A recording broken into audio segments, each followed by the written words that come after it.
Welcome to the Banker Lamp. Please enjoy the video. You start by making the iPad ready and the Digiroot pencil discoverable. Make sure your iPad is updated to the required iPad OS. Updates fix pairing issues and firmware compatibility. Once done, charge the pencil to at least 20%. Low power prevents discovery. Now open Settings and turn Bluetooth on. Keep the iPad screen unlocked. Make sure to close other Bluetooth accessories so the pencil can pair reliably. These steps remove common obstacles and get you into pairing mode quickly. With devices prepared, move to pairing and calibration. Hold the Digiroot pencil close to the iPad and look for the pairing banner. Accept it immediately because the window is short. If the banner doesn't appear, open Bluetooth settings and select the Digiroot entry manually to pair.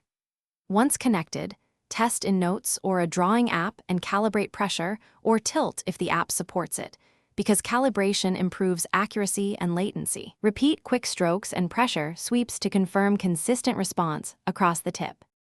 Finish by validating functionality and addressing problems. Test buttons, palm rejection, and latency in a few apps. Differences reveal app-level settings to adjust. If the pencil is unresponsive, unpair in Bluetooth, restart the iPad, then repair. Alternatively, hold the pencil's pairing button for 10 seconds to reset according to Digiroot procedure.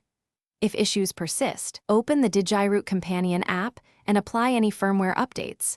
Manufacturers release patches that solve.